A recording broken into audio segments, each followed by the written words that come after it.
Okay, so you want to own a beauty salon. Find a nice space, put up some mirrors, hire a few stylists, and watch the money roll in every time someone sits in a chair. And from the outside, it makes complete sense. People pay for haircuts every few weeks. Coloring appointments run into the hundreds of dollars. The same chair can theoretically be filled 10, 12 times a day. Repeat customers, high prices, a service that never goes out of style. What could go wrong? Quite a lot, actually. Because when you follow that money all the way from the customer's wallet down to what the owner actually takes home, the picture changes dramatically. And the reason it changes comes down to one word: labor. Before we get there, though, let's talk about what you are actually buying when you decide to own a salon. You are not just buying mirrors and chairs. You are buying a physical location with foot traffic and neighborhood visibility.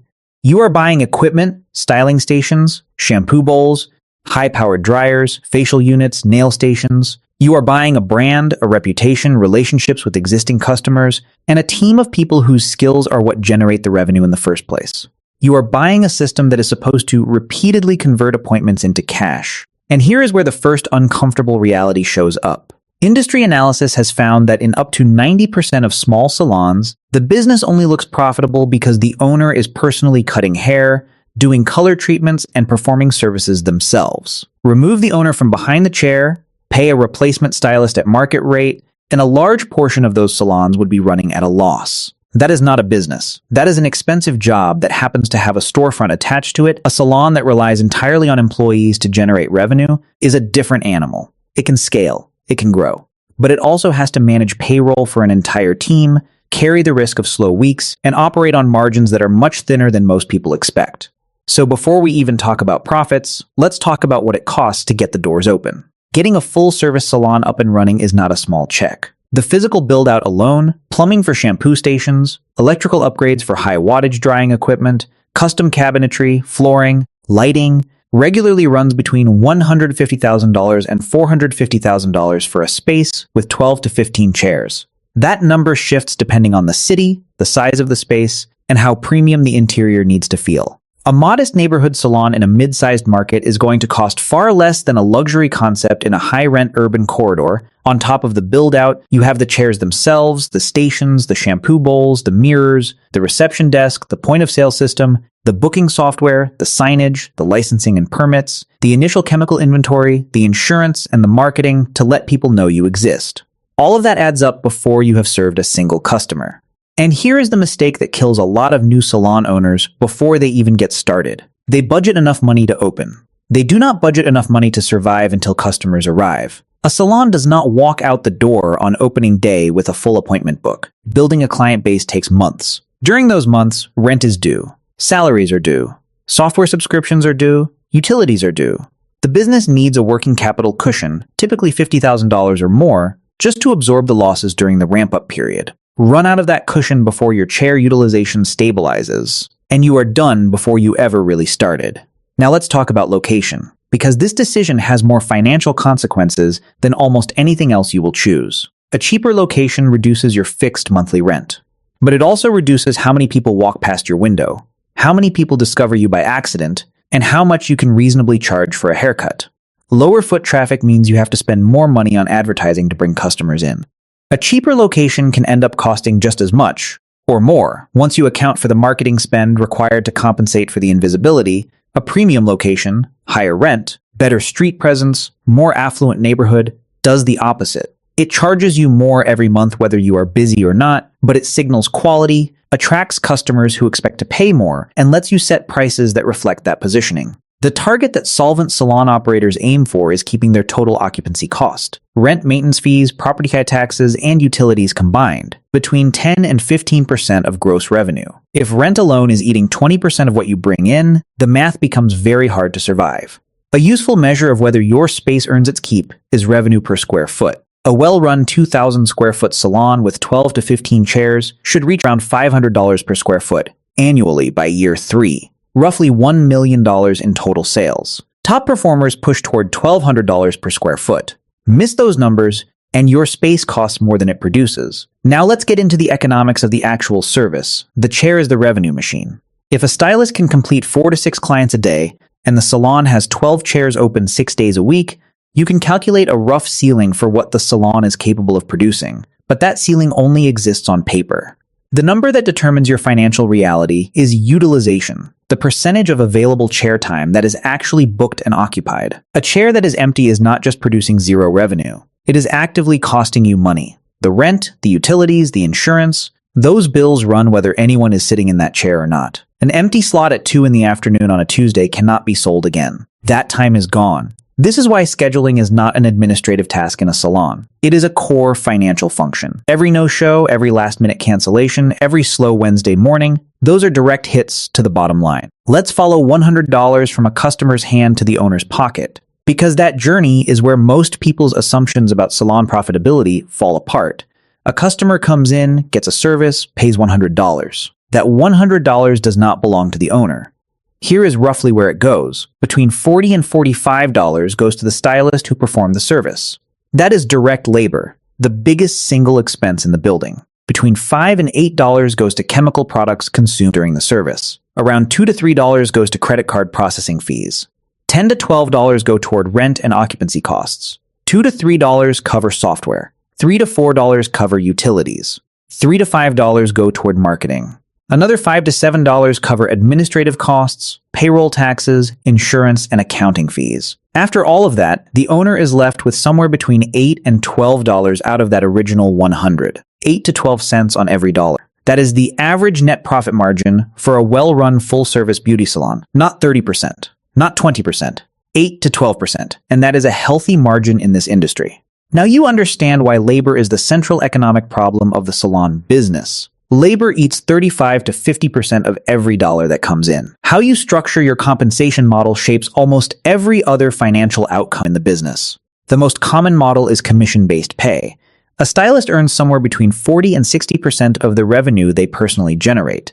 The upside for the owner is that payroll automatically scales down during slow periods. If the salon has a quiet week, commission expenses fall alongside revenue. The downside is that during busy periods, the owner is giving away half of every dollar coming through the door.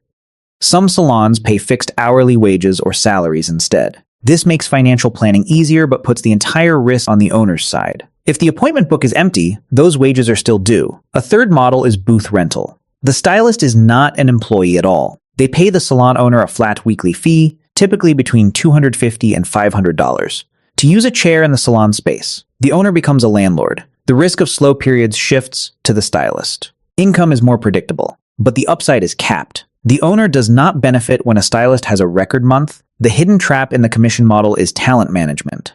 A stylist who builds a loyal personal following quickly realizes that their client book belongs to them, not to the salon. That stylist can walk out the door, sign a booth rental agreement down the street, take their clients with them, and the salon loses 30% of its revenue overnight while the rent bill stays exactly the same. This is one of the most common ways a profitable-looking salon suddenly becomes a struggling one.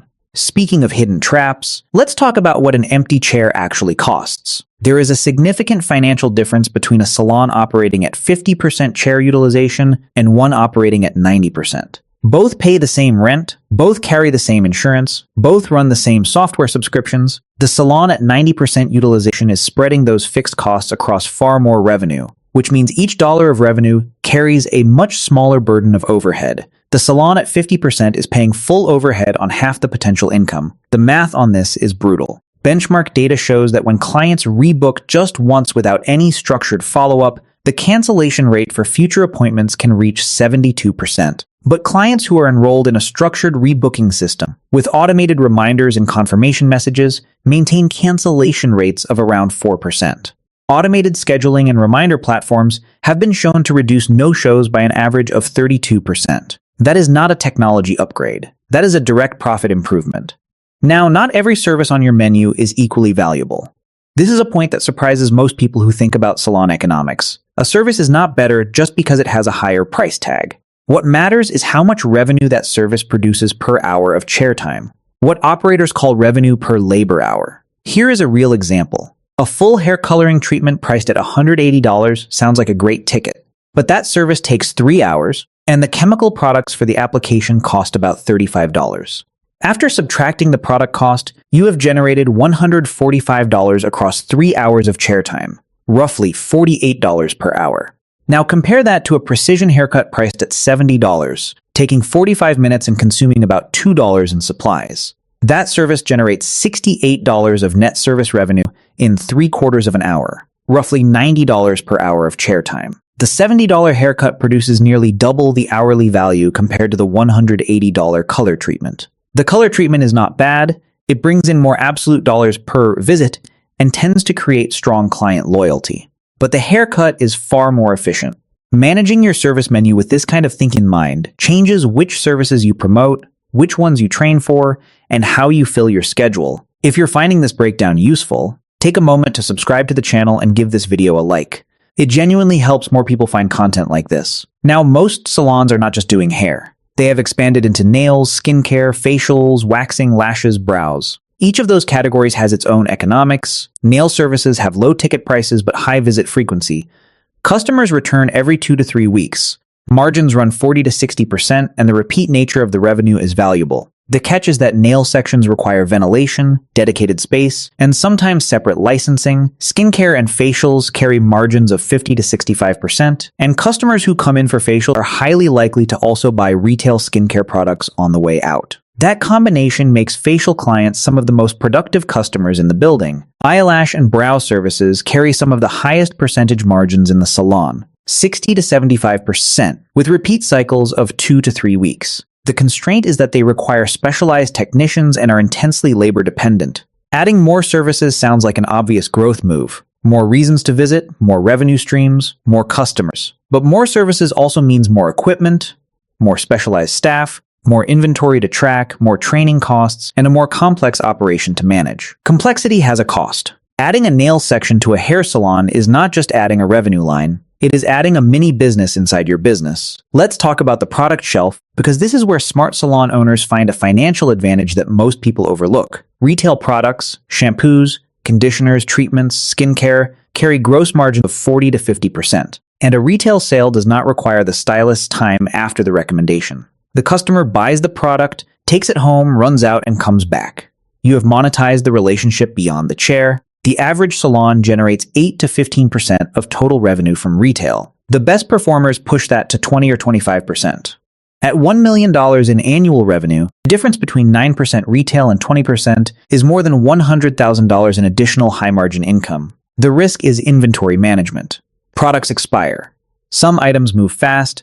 Others sit on the shelf for months tying up cash. The salon that never audits what is actually selling slowly bleeds working capital into stagnant stock. Now let's get into the customer math, because this is where the real long-term economics of the business live. A customer who comes in once for a $200 service and never returns is worth $200. A customer who spends $75 per visit, comes in 8 times a year, and stays for 5 years is worth $3,000, 15 times more valuable than the one-time spender. Industry data shows that 42% of a salon's loyal recurring clients generate 80% of total revenue.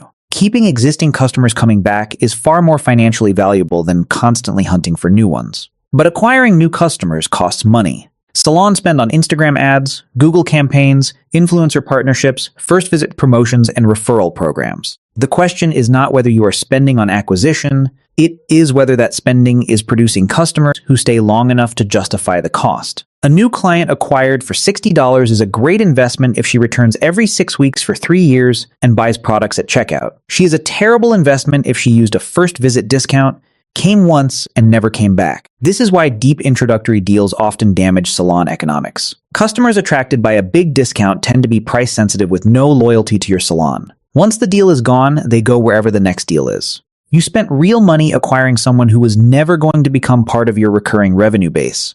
Discounting has a legitimate place in salon strategy. Filling slow Tuesday morning slots with an incentive price is smart. But running permanent discounts as the primary reason people visit creates a structural problem. The rent does not discount. The salaries do not discount. The insurance does not discount. When you cut your price by 10%, you have cut pure revenue while every single fixed cost stays exactly the same. The math is stark. On a $100 service with $60 in variable costs and $30 in allocated fixed overhead, the salon nets $10, a 10% margin. Cut the price to $90 while costs stay unchanged, and that $10 of net profit becomes zero. A 10% price reduction wipes out the entire net margin. To recover in volume, the salon would need to double its appointment count, twice the labor, twice twice the product use, twice the wear on equipment, to make the same amount of nothing. The premium pricing argument runs in the opposite direction. Raising prices even modestly has a disproportionately positive impact on net profit because fixed costs stay unchanged. On that same $100 service producing $10 in profit, a 5% price increase raises the ticket to $105.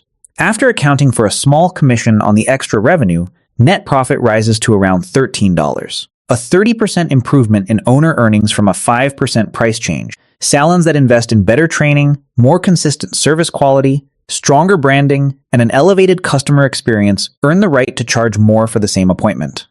And when they do, almost all of that additional price flows straight to the bottom line. Let's talk about the break-even point, because understanding this number is the difference between a salon owner who knows their business and one who is just hoping for the best. Every salon has a certain level of monthly fixed costs, expenses that do not change regardless of how many customers walk through the door. Rent is fixed, software subscriptions are fixed, insurance premiums are fixed, administrative salaries are fixed. These costs exist whether the salon books 0 appointments that month or 500. Variable costs move with revenue. Commissions, product consumption, payment processing fees. The break-even point is the exact revenue level at which the salon covers all